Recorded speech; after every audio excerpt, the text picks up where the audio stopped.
I'm joined now by Dr. Cynthia Stuenkel, who is talking about the very much anticipated clinical practice guidelines for menopause. Thank you so much for being here. Thank you. I know that you have been living this. There is so much, but can you give us the highlights? You meant figuratively, right? Well, the main thing that we were trying to do is to allow for the use of postmenopausal hormone therapy in symptomatic women. And so number one, say it's okay to use postmenopausal hormone therapy for women who have symptoms of hot flashes, primarily sleep disruption, vaginal dryness, and so on. That was the first thing. Our second point is really to emphasize the need to individualize that therapy. So when you know your patient, what's really bothering her? What are her preferences? What does she think will be the best thing to take? And then finally, is therapy going to be safe?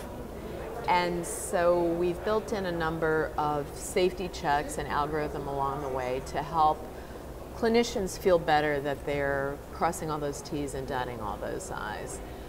Do you find there's been a reluctance to offer hormone therapy to women?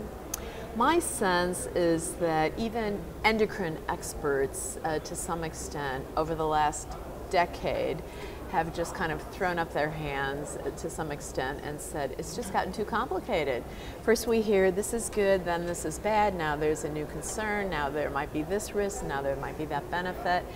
And I think probably endocrinologists are in general more savvy about this, but certainly many internists and I think some primary care clinicians have also just said go see someone else and backed off. So we'd like to see that turn around. Right, and that's why it's so important, I think, to educate people, because one, you've got women and patients coming in and saying, oh, well, I read this or I read that, but maybe not communicating their individual symptoms as well. It's sort of a tough topic, I think. Well, it's tough, and women sometimes aren't even sure, who should I tell this to? Is this just for my gynecologist? Is this for my nurse practitioner? Is this for somebody who's also going to be checking my cholesterol? And who and where and how do I bring this up? No one really teaches women what a hot flash is going to feel like. And so to some extent, it's a discovery thing. I think women talk to each other. They talk to their book club. They talk to the women in their carpool. But they're not talking to their physician. But they may or may not be talking to someone who can actually help them and sort it out and provide some treatment for it. And is that what you hope then, looking forward, that setting forth these new guidelines, you might be able to impact the treatment of women more?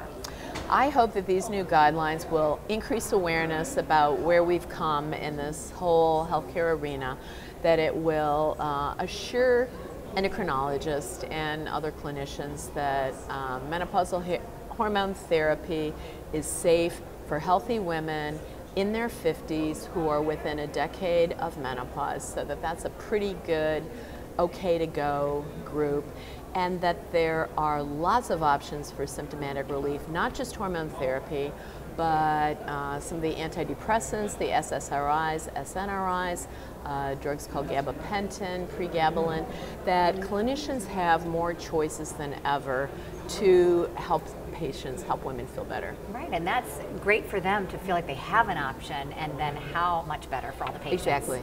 Yeah. Well, thank you so much for being here, Dr. You're welcome. Stuenkel. Thank you.